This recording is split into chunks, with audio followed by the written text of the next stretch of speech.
Just recently, I was speaking in London, and I gave an analogy of practice. And this was a little Chinese story that I came across when I was in China. And there was an archer, he came to town, and he was exhibiting his talents. And he was showing off, and it was wonderful. He was incredible marksman, right? One arrow after another, right on the dot. And there was a guy standing in the back of the crowd. Instead of cheering him, kept saying, it's just a matter of practice. Just a matter of practice. Just a matter of practice. Well, certainly this archer thought a lot of himself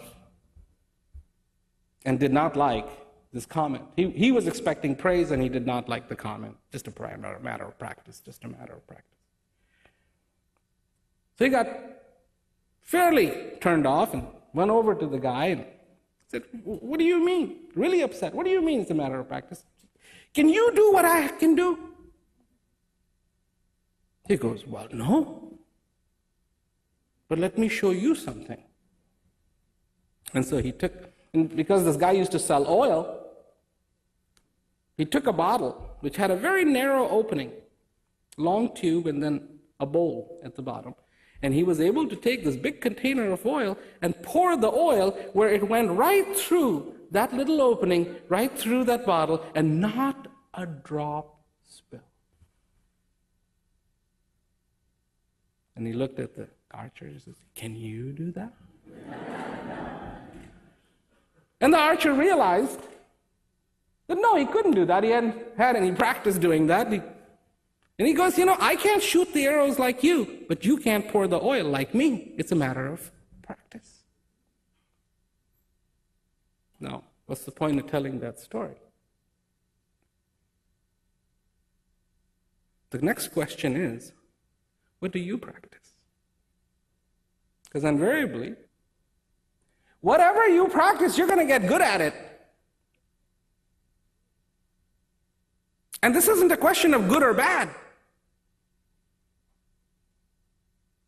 If you practice cheat and deceit, you're going to get good at cheat and deceit. If you practice complaining, you're going to get very good at complaining. I mean, you will be able to complain about everything without batting an eye or having a second thought. It will be a flow. When all your friends are standing there, looking at the big harvest moon, beautiful night, and everybody in almost tears and in awe of this beautiful, beautiful evening, you'll be able to pull out of your hat, without a second thought, something to complain about. Yeah, but it's so dark. So what do you practice in your life? Because if you practice peace in your life, you're going to get good at it.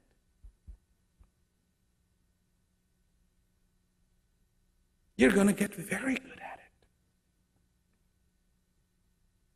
If you practice joy in your life, you're going to get very good at it.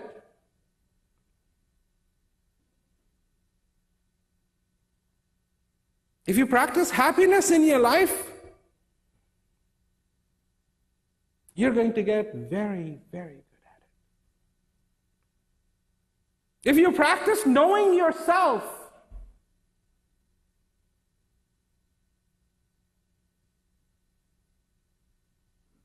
then you're going to get very, very good at it. And you will know who you